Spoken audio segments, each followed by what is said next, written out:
dumaraan sa ating buhay. Ikaw, nanay, ang sandalan kong tunay.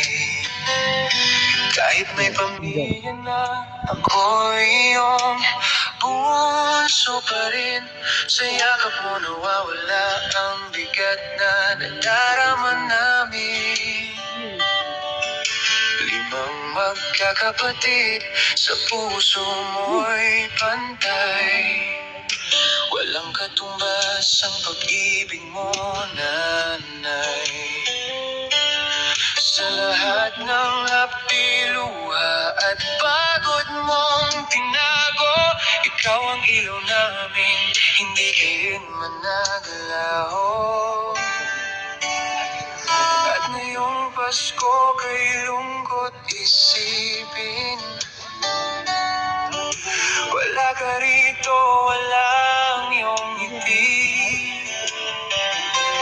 Tanging alaala mo ang kasama, habang hinihintay namin iyong pag-uwi.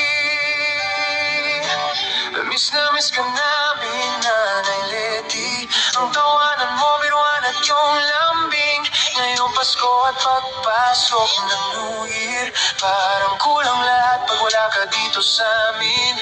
Si tatay na lang ang nandito ngayon, hawak ang lakas habang malayo ka. Pero kahit saan ka man naroroon, damdamin namin na ikaw ang tahanan talaga.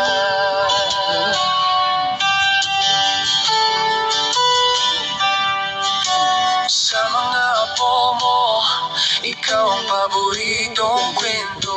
Sabi nila laging masaya, pagkasama ka, totoo yun.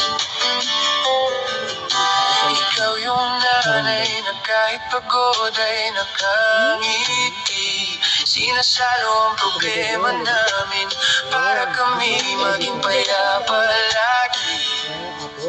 At ang kapatid namin nasa ibang bansa, wala man dito, dasal ay para sa'yo at kay tatay. Sabay-sabay naming pangarap na muli kang mayakap, at buo tayong muling tatawa ng walang pagitan. At ngayong Pasko, kay daming alaala, mga tawanan sa kusina bawat gabi. Kahit malayo ka, dama pa rin namin init ng pagmamahal mo, walang kapalit. Miss ka namin, Nanay Leti. Ang tawanan mo Po. Buti. Wala